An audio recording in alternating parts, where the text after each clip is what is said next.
Assalamu alaikum students.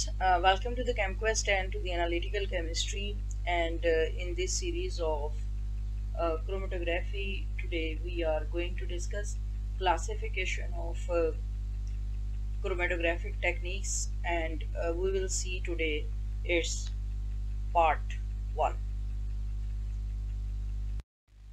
So, chromatographic process can be classified according to the type of equilibrium process involved, which is governed by the type of stationary phase. So in this lecture we will see the classification of chromatographic techniques which is based on the stationary phase. So chromatographic techniques की classification को हम study करेंगे जो कि base करेगा stationary phase के ऊपर, ठीक है। तो इसमें हम एक्चुअली बेसिकली ये देखेंगे कि स्टेशनरी फेज जो है वो लिक्विड है which is either supported on the solid sport या फिर इटसेल्फ स्टेशनरी फेज ही सॉलिड है। और एक्चुअली स्टेशनरी फेज सॉलिड है या लिक्विड है, जो इक्विलिब्रियम प्रोसेस है वो उस पर डिपेंड करता है। So various bases of equilibration, these are adsorption, partition, ion exchange, size dependent, pore penetration, and affinity chromatography.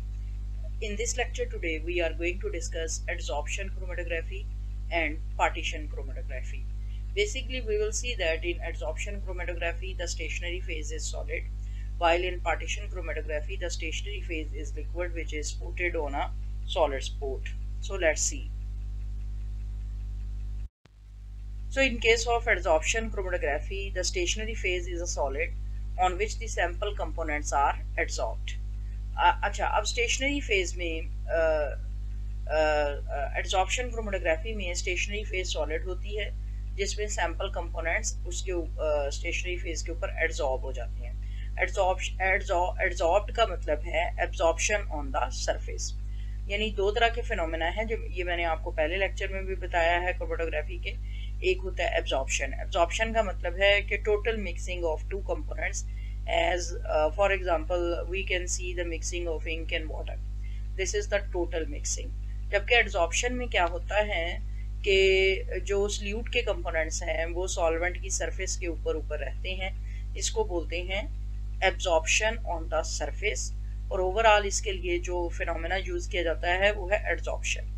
The mobile phase में बी अ लिक्विड। अब एडसॉर्प्शन क्रोमेटोग्राफी में जो स्टेशनरी फेज है वो सॉलिड है और मोबाइल फेज जो है वो लिक्विड भी हो सकती है। इसको हम लिक्विड सॉलिड क्रोमेटोग्राफी बोलेंगे अगर मोबाइल फेज लिक्विड हो, और या फिर इसको हम गैस सॉलिड क्रोमेटोग्राफी बोलेंगे अगर मोबाइल फेज जो है वो गैस हो।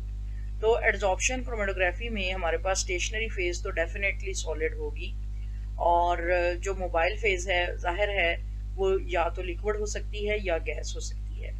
और अगर मोबाइल फेज लिक्विड हो तो इसको हम बोलेंगे लिक्विड सॉलिड क्रोमेटोग्राफी, और अगर मोबाइल फेज गैस हो तो उसको हम बोलेंगे gas solid chromatography. The components distribute between the two phases through a combination of sorption and desorption processes। तो sorption क्या होता है और desorption क्या होता है, इससे रिलेटेड एक comprehensive लेक्चर है जो आगे जाके आप देखेंगे। लेकिन यहाँ पर ये मैं बता दूं, sorption हम कहते हैं इनिशियल प्रोसेस को जिसमें सल्यूट कंपोनेंट्स सॉलिड के ऊपर जम जाते हैं, उसको हम sorption बोलते हैं। और desorption is the reverse of sorption, यानी एंड पे जाके जब हम सल्यूट कंपोनेंट को इल्यूवेंट के थ्रू से इल्यूवेट कर लेते हैं और फिर उनको सेपरेट कर लेते हैं कॉलम में से, तो उसको फिर डिसऑर्प्शन बोलते हैं। Thin layer chromatography is a special example of adsorption chromatography in which the stationary phase is planar in the form of a solid supported on an inert plate and the mobile phase is a liquid. तो ये जो thin layer chromatography है this is the very common and the familiar और you may से the popular example of adsorption chromatography. और इसमें क्या होता है कि हमारे पास सॉलिड जो स्टेशनरी फेज है प्लेनर होती है, प्लेन सरफेस के ऊपर इसको कोट कर दिया जाता है सॉलिड स्पोर्ट के ऊपर, which is actually an inert plate, जो कि एक इनर्ट प्लेट होती है जो कि उस सॉलिड स्टेशनरी फेज के साथ रिएक्ट नहीं करती। जबकि मोबाइल फेज जो है इसमें लिक्विड होती है. So this is the cross section of adsorption. This is the cross section of picture showing adsorption chromatography, in which these small gray dots, these are the solute adsorbed on the surface of the stationary phase. So this is the stationary phase, right? और ये वाले जो gray dots हैं, these are the solutes or the stationary phase, solid stationary phase. Sorry. ये adsorption chromatography का एक cross section है. इसमें आपको ये वाली स्टेशनरी फेज है जो कि कोट की गई है, ये वाला जो ग्रीन सा कलर है, और ये सॉलिड स्टेशनरी फेज है जो कि कोट की गई है on the surface of plate, और ये वाले स्ल्यूट पार्टिकल्स हैं, ठीक है. और ये स्ल्यूट पार्टिकल्स इस स्टेशनरी फेज के ऊपर एड्सॉर्ब हो चुके हैं. So this is the cross section of the column. अच्छा, अब एड्सॉर्प्शन क्रोमेटोग्राफी में जैसा कि मैंने कहा thin layer chromatography is the common example. तो थिन लेयर क्रोमेटोग्राफी में जो TLC प्लेट्स हैं वो हम किस तरह से प्रिपेयर करते हैं. सो दिस इज द प्रोसेस. हम क्या करेंगे, make a slurry of TLC grade silica with water in a stoppered conical flask by vigorous shaking for 3 minutes.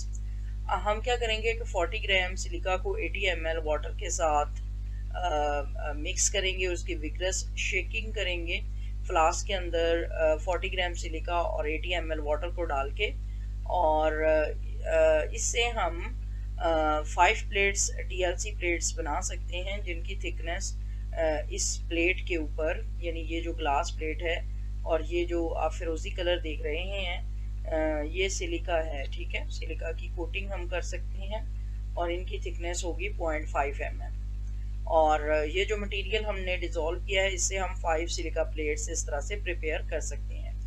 Press the TLC spreader on the TLC plate and pour the slurry into the chamber. So this is the actually process you can actually get from the store the prepared TLC plates. लेकिन ये सिर्फ आपको समझाने के लिए मैंने ये सारा प्रोसेस बता दिया है.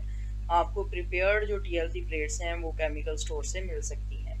तो इसमें हम क्या करते हैं कि वो जो स्लरी हमने सिलिका की बनाई है स्प्रेडर के ज़रिए से हम इस ग्लास प्लेट के ऊपर इसको स्प्रेड कर लेते हैं, और इसकी थिकनेस जो है 0.5 mm हो सकती है. Draw the spreader over the plates. As a result the plates will be covered with a layer of slurry. तो जैसे जैसे हम स्प्रेडर को इस ग्लास प्लेट के ऊपर मूव करेंगे तो इस स्लरी की एक तय इसके ऊपर बनती जाएगी. फिर उसके बाद हम इनको ड्राई करेंगे TLC प्लेट्स को और इसको रैक के ऊपर रख देंगे. सो this is the normal TLC setup. हम ये हम एक बीकर ले सकते हैं, राइट, और फिर इस तरह से हम TLC प्लेट को इंक्लाइंड पोजीशन में सेट कर सकते हैं, और नीचे हमने सिर्फ इतना सा इल्यूमेंट या मोबाइल फेस लेनी है कि वो TLC प्लेट उसको डिप करे. अब वो होगा क्या कि ये देखें, ये सारी ये स्पोर्टिंग प्लेट है, इसके ऊपर ये सिलिका की लेयर है, और ये एवापोरेशन से सॉल्वेंट जो है एवापोरेट होगा. अच्छा, ऊपर से ना इसको ढकना ज़रूरी है इस प्रोसेस में. उससे क्या होगा कि ये जो सॉल्वेंट के वेपर्स बनेंगे they are not allowed to escape from the beaker, right? तो वो बीकर से बाहर नहीं निकल पाएंगे. अब ये जो प्रोसेस होता है एवापोरेशन का, और एवापोरेट होंगे और फिर ये TLC प्लेट के ऊपर कंडेंसेशन इनकी होगी. ये सारा प्रोसेस जो है एवापोरेशन और कंडेंसेशन का, उसका फ़ायदा ये है कि ये जो प्रोसेस है इल्यूशन का या separation of components of mixture, वो स्मूथ, ये एवापोरेशन और कंडेंसेशन का प्रोसेस इस चीज़ को हेल्प आउट करता है. इन इल्यूशन के प्रोसेस को स्मूथली प्रोसीड करने में एवापोरेशन और कंडेंसेशन का process, this will help it out. ये फिल्टर पेपर आप रख सकते हैं, this is optional. This will also help in the process of evolution. Okay, the second chromatography is the partition chromatography, which is somewhat difficult to understand TLC या adsorption chromatography की निस्बत, क्योंकि इसमें actually partition chromatography में we will use liquid stationary phase. So liquid और वो stationery भी हो तो ये थोड़ा सा समझना ज़रा मुश्किल है, लेकिन असल में क्या करते हैं कि हम जो लिक्विड स्टेशनरी फेज है उसको सस्पेंड करने के लिए हम एक सॉलिड स्पोर्ट ही यूज़ करते हैं। ठीक है, तो the stationary phase of partition chromatography is usually a liquid supported on a solid or a network of molecule which functions virtually as a liquid bonded on the solid sport। example given silicon dioxide, again silica। तो partition chromatography में जो stationary phase है वो liquid होती है, जिसको हम एक सॉलिड के ऊपर सपोर्ट करते हैं, और या फिर एक नेटवर्क ऑफ मॉलिक्यूल्स होता है जो कि लिक्विड के तौर पे फंक्शन करता है, और इसको हम सपोर्ट करते हैं on a solid support which is silica. Again the mobile phase में बी अ लिक्विड। तो अगर इस केस में भी मोबाइल फेज अगर लिक्विड हो तो उसको लिक्विड लिक्विड पार्टीशन क्रोमेटोग्राफी बोलेंगे, और या फिर इसको हम पेपर क्रोमेटोग्राफी भी बोलते हैं। So this terminology is important from the objective point of view, right. तो पार्टीशन क्रोमेटोग्राफी में अगर मोबाइल फेज लिक्विड है तो उसको लिक्विड लिक्विड क्रोमेटोग्राफी बोलेंगे, क्योंकि स्टेशनरी फेज तो हमारे पास लिक्विड ही है। तो मोबाइल फेज अगर लिक्विड हो तो उसको लिक्विड लिक्विड क्रोमेटोग्राफी, और अगर मोबाइल फेज गैस हो तो उसको हम गैस लिक्विड क्रोमेटोग्राफी बोलेंगे। जो लिक्विड लिक्विड पार्टीशन क्रोमेटोग्राफी है, it's example is paper chromatography, while the example of gas liquid chromatography is GLC। In the normal mode of operation of liquid liquid partition chromatography, a planar stationary phase is used। So this is important, और ये थोड़ा सा मुश्किल भी है, लेकिन आपको इसको याद रखना पड़ेगा। जो नॉर्मल मोड ऑफ ऑपरेशन है लिक्विड लिक्विड पार्टीशन क्रोमेटोग्राफी का, उसमें एक पोलर स्टेशनरी फेज यूज की जाती है। ठीक है, और पोलर स्टेशनरी फेज में क्या होगा कि for example cyano groups bounded on the silica gel. तो ये सायानो ग्रुप्स जो हैं, जैसे साइनाइड ग्रुप है C triple bond N group, this is you know carbon bonded to nitrogen, so this is polar group. तो इसमें polar groups जो हैं ये बॉन्डेड होंगे सिलिका जेल के साथ, और ये एक पोलर स्टेशनरी फेज होगी ये लिक्विड क्रोमेटोग्राफी के अंदर। और इसमें हम non polar mobile phase use करेंगे, यानी हम बीकर के अंदर जो इल्यूमेंट या जो सॉल्वेंट लेंगे, या जो मोबाइल फेज होगी वो हेक्सेन फॉर एग्जांपल होगी। So this will be referred to as normal mode या normal phase of partition chromatography. Okay, when analytes dissolved in the mobile phase are introduced into the system, retention increasing with increasing polarity, this is called normal phase chromatography। अच्छा, अब इसमें क्या होता है कि mobile phase के अंदर हम एनालाइट्स को अगर हम डिजोल्व करें, एक्चुअली डिफरेंट तरीके हैं अप्लाई करने के सल्यूट को। तो अगर हमने मोबाइल फेज के अंदर जो एनालाइट्स हैं जो कि डिजोल्व किए हैं, अगर जब उसको हम सिस्टम के अंदर इंट्रोड्यूस करेंगे तो उनकी retention increasing polarity of the stationary phase increase करेगी, और इसको हम बोलते हैं नॉर्मल फेज क्रोमेटोग्राफी।